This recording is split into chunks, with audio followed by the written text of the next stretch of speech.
est-ce qu'il est facile d'élever les enfants? Est-ce qu'il est facile de contenter ses enfants? Est-ce qu'il est facile de satisfaire ses enfants?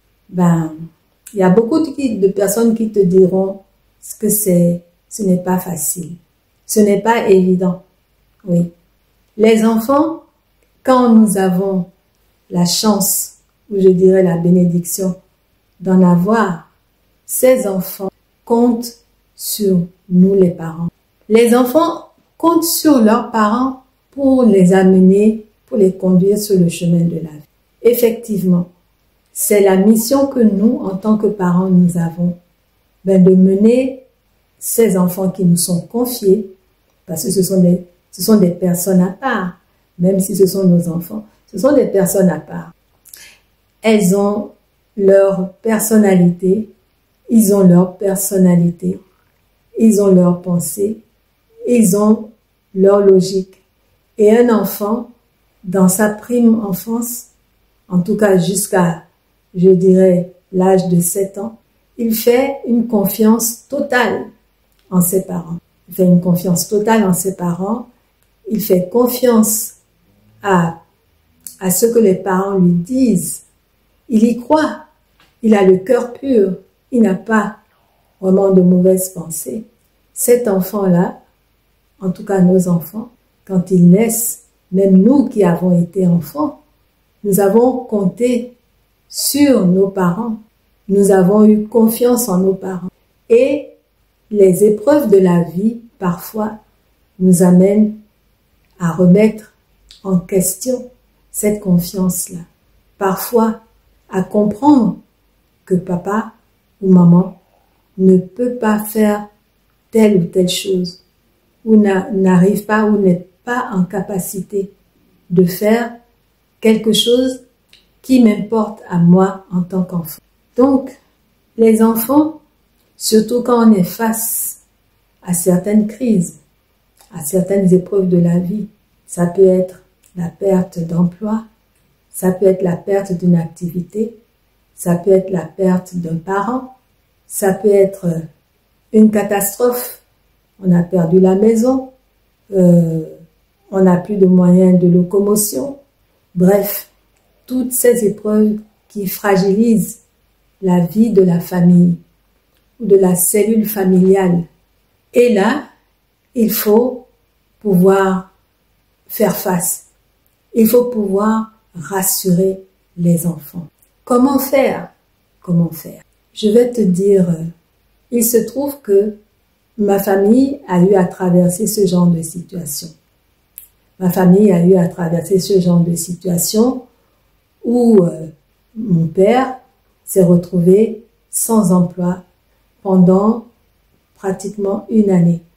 Et pourtant, il avait occupé de hautes fonctions, mais il se trouve que par les jeux politiques et tout ça, il s'est retrouvé à la maison sans activité et il fallait prendre soin de nous alors que notre maman n'était plus. Notre maman n'était plus. Et je me rappelle très bien, dans ce temps-là, mon père était irritable. Il était stressé. Il n'avait plus de patience envers nous. La moindre chose que nous faisions et qui, avant, aurait passé, ne passait plus chez lui. Donc, tout le monde, à un moment donné, dans la maison, avait peur. Peur de ses réactions face à une situation donnée et tout ça. Ça n'a pas été facile pour eux. Et ça n'a pas été facile pour nous les enfants.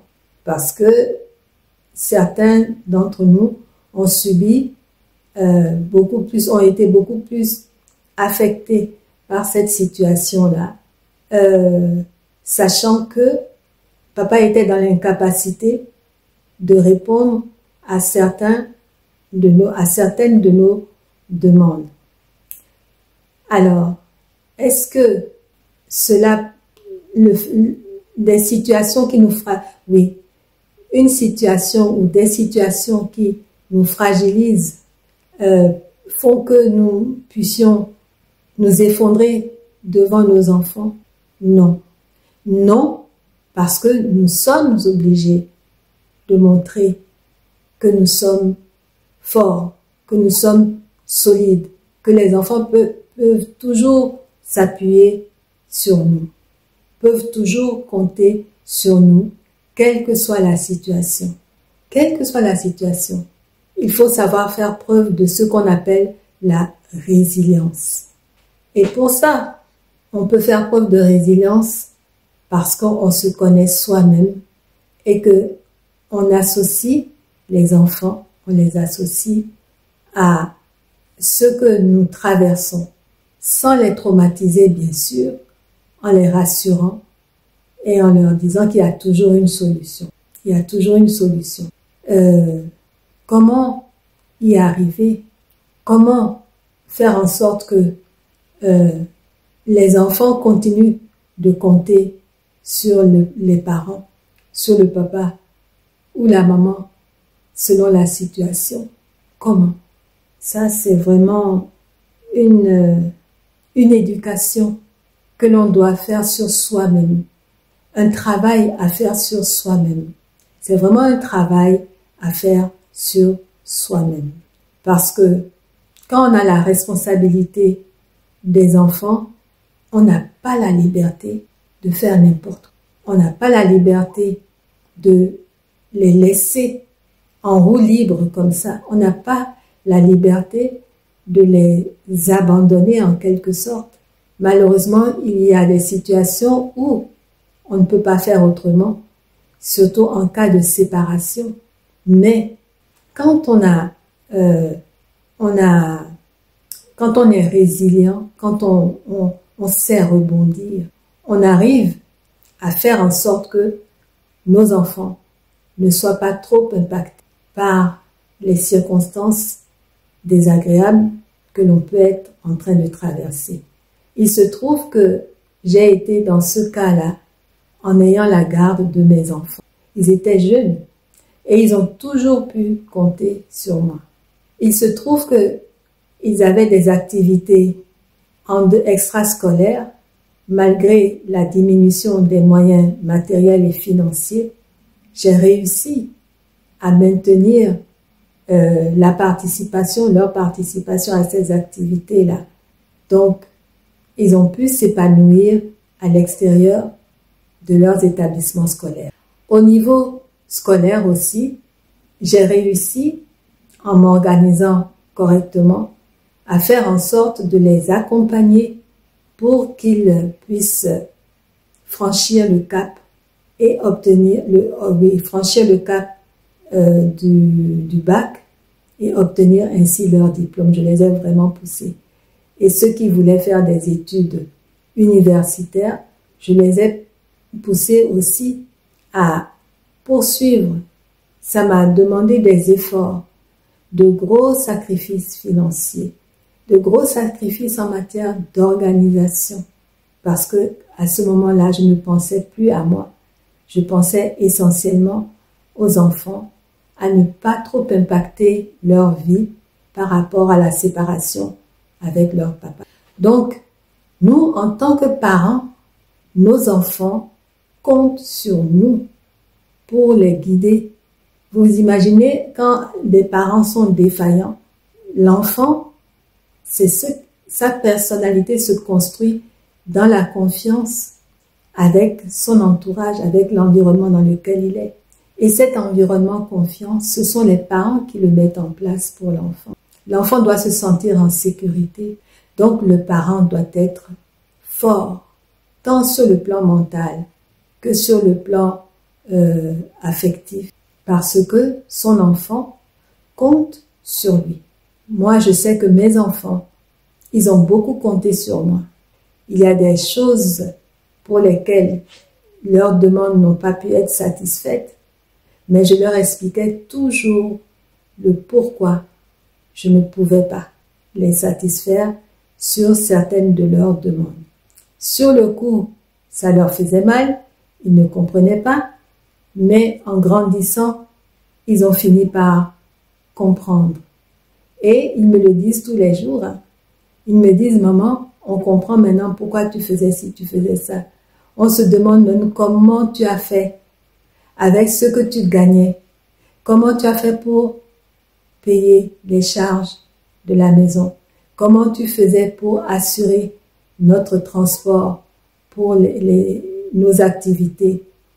Et quand on te demandait des fois, quand on voulait acheter tel et tel habit, tu nous disais, ce mois-ci je ne peux pas, mais le mois prochain, on verra. Toujours, je ne leur ai jamais dit non à 100%. J'ai toujours laissé une porte ouverte, un espoir pour qu'ils ne se découragent pas de demander ce dont ils avaient besoin ou ce dont ils avaient envie. Et il arrivait que je satisfasse à cette demande-là. Donc, quelque part, on se soutenait les uns les autres. Mes enfants ne se sont jamais sentis abandonnés, de quelque manière que ce soit par moi en tout cas. Ils ne se sont jamais sentis abandonnés. Et ça a fait que nous sommes une famille que je dirais soudée.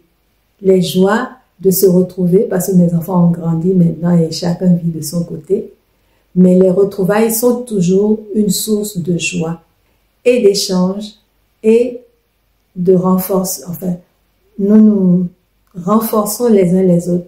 Nous nous énergisons. Cette énergie de joie, de bonheur n'a pu être possible que parce que j'ai su être résiliente et que mes enfants ont pu compter sur moi.